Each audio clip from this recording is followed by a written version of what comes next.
presentation. I know on Early Bird this morning we spoke about a little bit about breast cancer. So I want to remind us about self-exams, number one. And number two, as African-American women, we are known to having what's called cystic breast. And that's because of caffeine or different things that we eat. So make sure that you're examining yourself and following up on those little lumps that you may be feeling. And don't be scared. Don't be fearful. I remember a doctor telling me once, if that little lump hurts, most of the time it's not cancerous. So get it yourself checked out, and please make sure that you're doing your follow-up. So today, as promised, we're going to talk about your vitamins and the different food items that you can get some of those vitamins. This is going to be a two-part segment. So bear with me as I pull up my screen.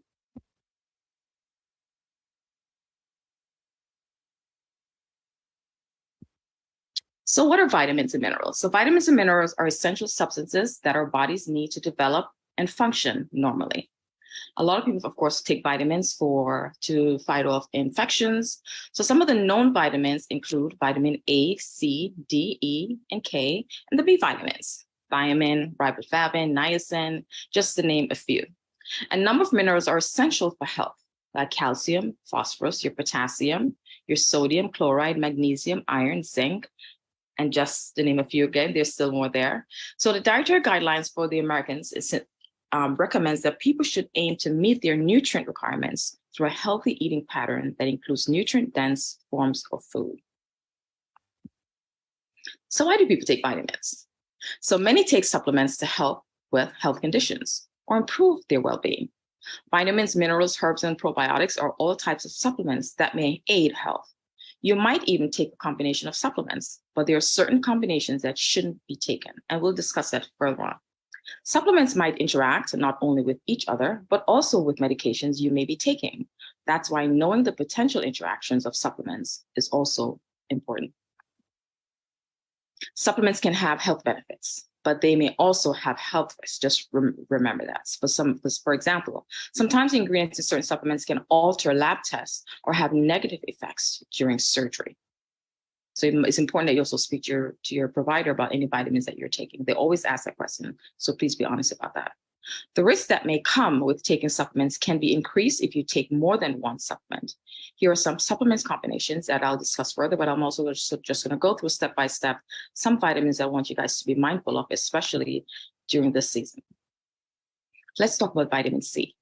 Vitamin C helps to create collagen, a protein that helps your wounds heal. People take vitamin C supplements for various reasons, including to help fight infections, reduce pain after surgery, or even lower blood pressure. Vitamin C helps to protect your cells against the effects of free radicals. Most people get enough vitamin C from a healthy diet. So what are the recommended daily intake for vitamins? So the recommendations, birth to 6 months, 40 milligrams. Infants 7 to 12 months, 50. Children 4 to 8, 25 milligrams. Children 9 to 13, 45. Teens, boys, 75 milligrams, and the girls, 65. Adult men, 90 milligrams, and adult women, 75.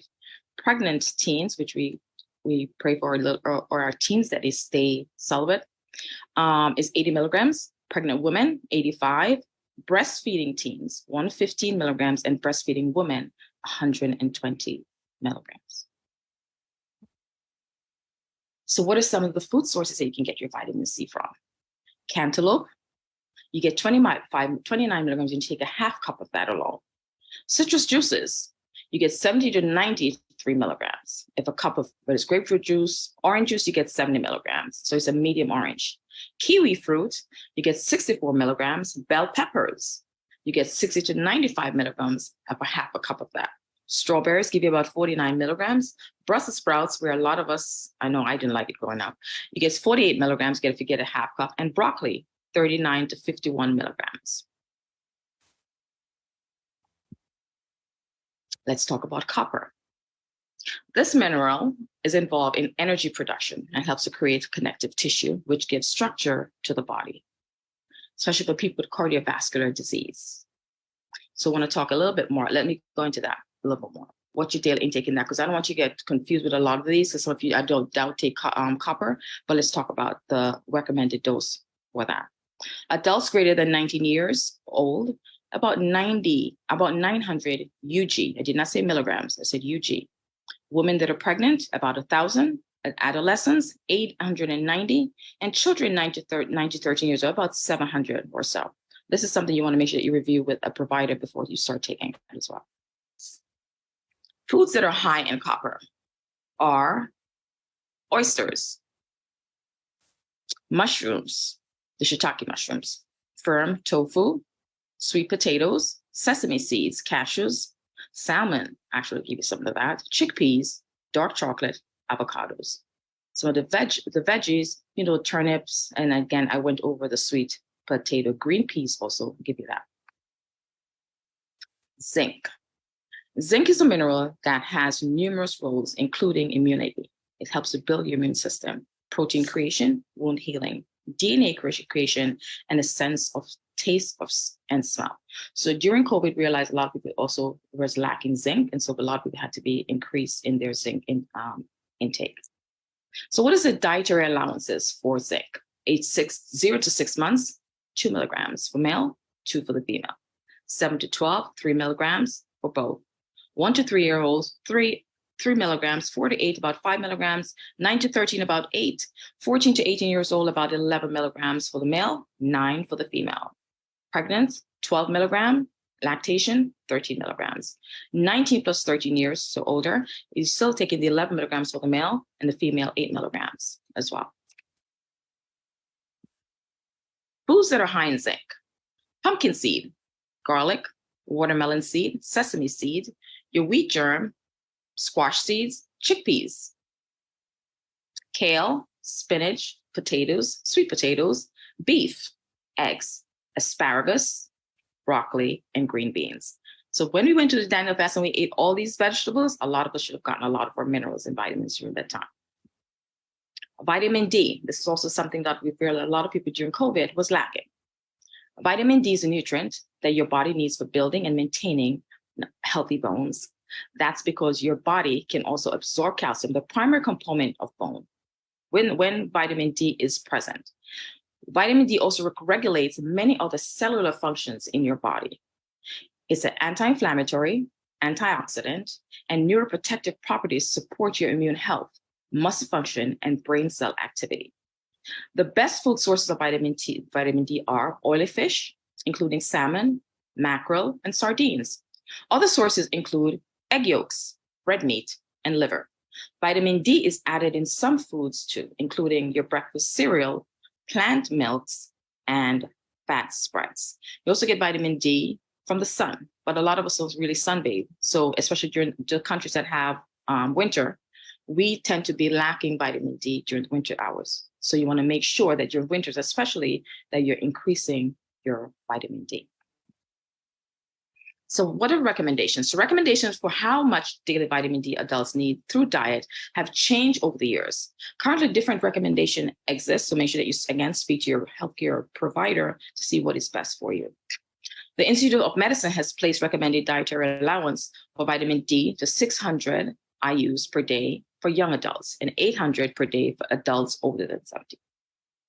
The Mayo Clinic, on the other hand, is recommending, however, 1,000 to 2,000 IU per day of vitamin D for supplements in generally is safe for anyone. Should help people achieve an adequate blood level of vitamin D and may have additional health benefits. Personally, for someone that has an underlying, that's diagnosed with an autoimmune illness of lupus, I take at least 5,000 IUs per day because my immune system needs it. And there are times when the doctor may say, I have to give you a high dose, which is about 50,000 to try to boost me up if my vitamin D level drops. So what are some of the food sources for vitamin D? There's salmon, tuna, eggs. See these foods that some of us love to eat: fortified milk, fortified orange juice, fortified cereals, fortified yogurt. Make sure you're reading the back of it. Liver. A lot of us don't like liver, but it is actually very, very good for you. So you want to try to encourage that, especially in your teens and children. They're going to hate because they don't want to take that, I'm sure. So let's talk about magnesium and calcium. So magnesium is a mineral that is needed to help. Magnesium is a mineral that is needed to help with hundreds of your body's processes, including muscle and nerve function. blood sugar control, and blood pressure regulation. It is found in foods like grains, leafy vegetables, as well as legumes, nuts, seeds, and whole grains. It is also available in a variety of supplement forms, though taking them might not be advised. You want to follow up with your doctor on which one, again, you must take and how much. Having low levels of magnesium has been associated with heart disease, diabetes, and brittle bones called osteoporosis. Too low levels of magnesium is rare, but is more likely among those who have alcoholism, GI disease, or surgery that cause your body to not properly absorb nutrients, type 2 diabetes, as well as older adults.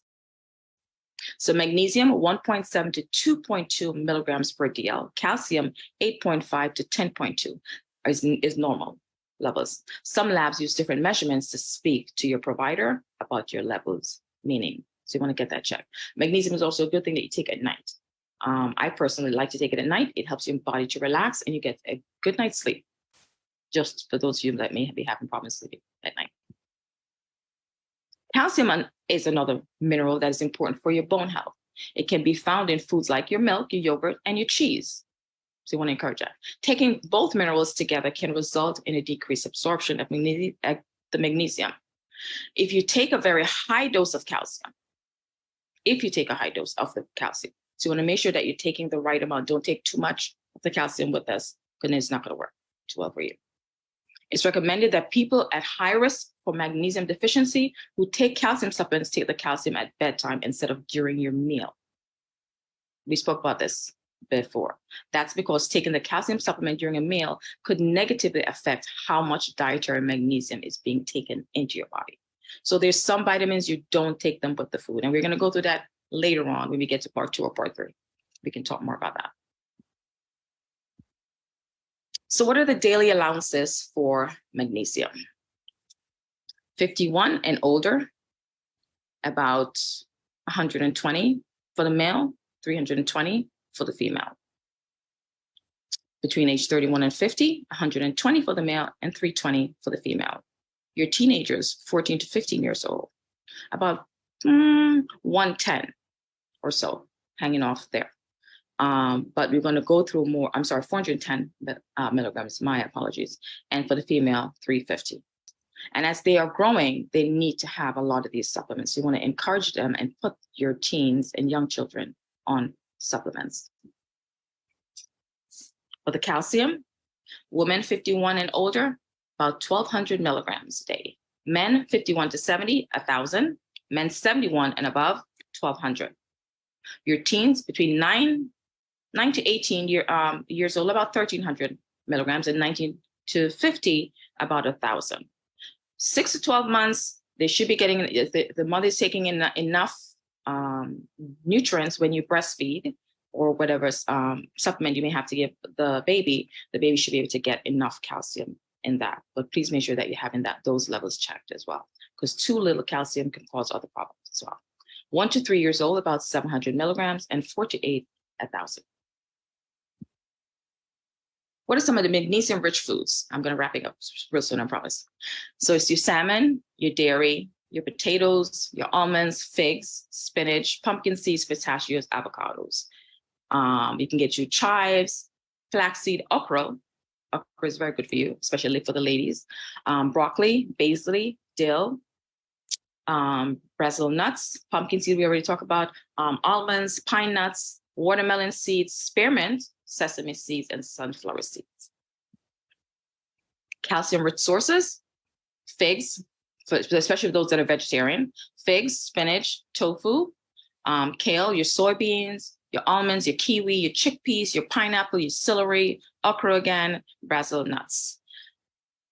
Broccoli, bok chow, collard greens, spinach. So those are just to name a few, including, of course, your milk, your kefir. I don't know if many of you have seen it. It's almost like a yogurt-looking liquid drink, but it's really, really good for you. Dry milk, eggnog, evaporated milk, and plain yogurt. Next week, we'll go over some more vitamins and the benefits, including B vitamins, irons, vitamin K, just to name a few. Thank you so much for your time. I hope this was helpful. God bless you and enjoy the rest of the service.